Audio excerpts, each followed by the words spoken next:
Welcome to the Empty Nest Kitchen, where we're finding fun in the kitchen now that the kids have flown the coop.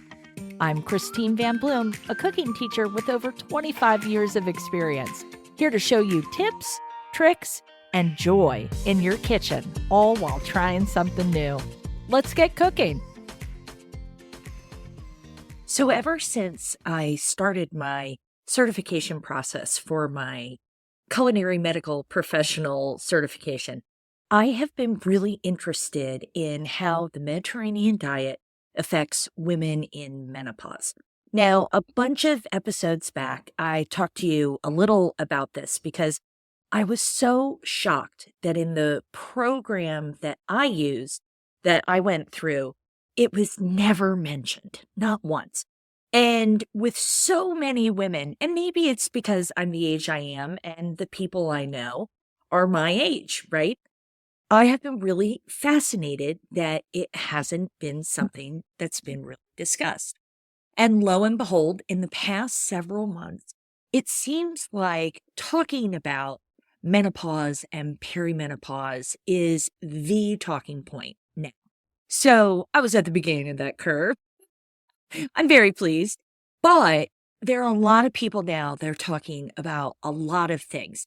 And one of the things that I'm seeing is that tons of people are trying to sell supplements and things that you can take, a pill you can take that is going to make you feel better as you're working your way through both peri and menopause. And I am definitely not here to yuck your yum. You do you. If a supplement is the way that you want to go, I hope that you have a lot of success with that. I hope it works really well. And I would love, and I mean that, I would love to hear all about that. But I think a bigger thing that we can do and a better thing we can do is use how we're eating to really help us manage all of that. Now, I'm no athlete, right? I'm no competitor when it comes to sporty stuff. Ask my sister-in-law, Mo, about my tragic Zumba industry, where I flicked my hand and my pinky finger was numb for 3 months. So know that I am not coming to you here as an athlete who has fueled my body for peak performance. I've never done that. Heck, I grew up in the 70s and the 80s. Latchkey kid at home, taking care of my brothers. I made fried ham sandwiches every single day. Everything came out of a can. And listen, my mom made dinner every night. Bless her heart. But I did not learn about eating well when I was younger. I didn't. And I formed really bad habits. Listen, I love a 10-piece chicken nugget from McDonald's. Haven't had one in a million years, and we all know that they're just an STD, right? A sauce delivery device. I love mozzarella sticks and jalapeno poppers from Arby's.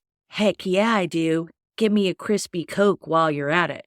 But as a heart attack survivor and a woman in her late 50s, it's not even that I can't eat that way anymore. It's that I really don't want to. Sure, the occasional mozzarella stick trip, sure, it's going to happen. But it's not how I eat as a matter of routine anymore because it makes me feel yucky. It makes me feel kind of gross.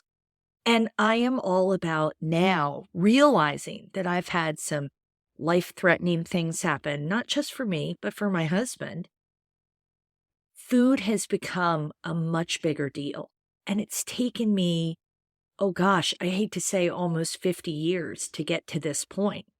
Going through culinary school was amazing. And we didn't use anything processed. It just wasn't part of the deal. I lost so much weight in cooking school. Oh my gosh, I looked amazing. And we were eating, things with 42% heavy cream in them. That means that's 42% fat. You can't even find that where I live now. But if you're in the same boat as me and maybe you didn't grow up with really great eating habits or you didn't have anybody that was teaching you really great eating habits, maybe now is the time to lean into it a little bit. I think I've told you before that by 2030, 1.2 billion with a B people in the world are going to be postmenopausal. I mean, that's a crazy, crazy thing, right? So how can we handle it?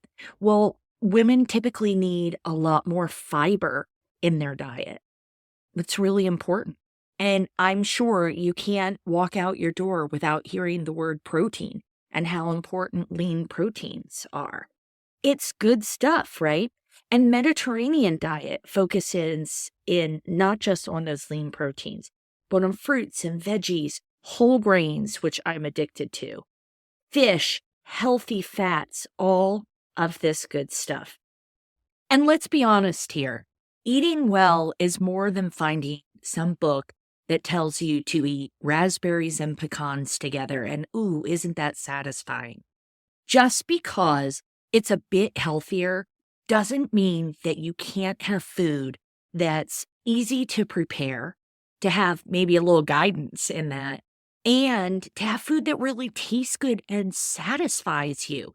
It doesn't have to be rabbit food, right? It doesn't have to be a head of lettuce that you sprinkle some balsamic vinegar on because, ooh, you don't want the oil. You deserve to eat really good food and you deserve to enjoy that process. If you're into veggies, how yummy does a butternut squash power bowl sound with farro? And here's a hint, when you're cooking these whole grains, if you use some low sodium chicken or vegetable broth, it ups the flavor in it tremendously. So you've got some farro that you've cooked. Trader Joe's has a great 10-minute farro that I love. You've got that ready. Maybe you pickle a red onion. Oh, do I have the best pickling tip for red onions? Slice those babies, put them in a colander, pour boiling water over them. It softens them enough that you can do a really fast pickle with some white vinegar, a bit of sugar, and a bit of salt. So you've got that, you roast some squash. Maybe you add in some pistachios for a little crunch.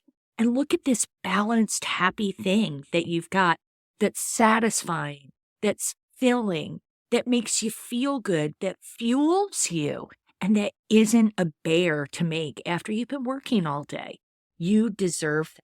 What about a great fish dish? How about fish tacos, where you're making your fish? How about an air fryer? Don't we love an air fryer?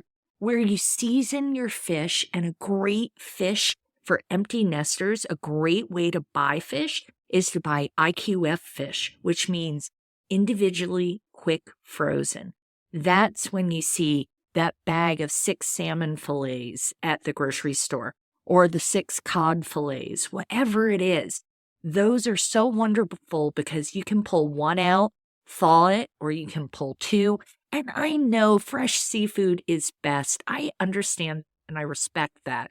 But also on a budget with the way everything is so crazy right now, it's so expensive and I don't want to go to the grocery store every single day. So I keep shrimp, salmon, cod in the fridge all the time because you can whip something up really easily there. You can season it with maybe a bit of lime zest. How about some chili powder, a pinch of salt, and maybe some pepper? Pop it in the air fryer. And while that's going, get a coleslaw mix. Are you kidding me? Cabbage and fish tacos, the best. You can get a little coleslaw mix to use instead of a whole head of cabbage. You can take a little bit of sour cream and mix it with lime juice. And there you've got a crema to go on top of it. Do those pickled red onions and put some of those on. Holy bananas, that is so delicious. This is the kind of food you deserve to eat. So if this interests you at all, I wanted to invite you to a free masterclass that I'm offering on Wednesday, February 5th at 4 p.m. Eastern Time. It's just an hour, and I am going to go through and answer so many questions and talk to you about really good food that's not hard to make, that's going to help you feel really solid from the inside out. what is it? Good food, good mood.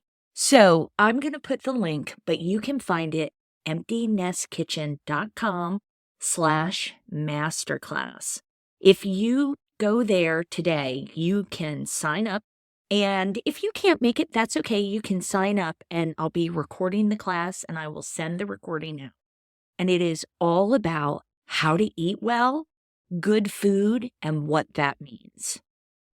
And if you attend, I'm even going to have a free 3-night dinner plan for you, ready to go with recipes and a shopping list so you can give it a try at home yourself. I hope that I'll see you there. So happy day, happy week, and I cannot wait to talk to you about heart health this month because, ladies, we got to keep those tickers ticking. Thanks so much. Hopefully I'll see you in that masterclass. And of course, I'll see you in the kitchen.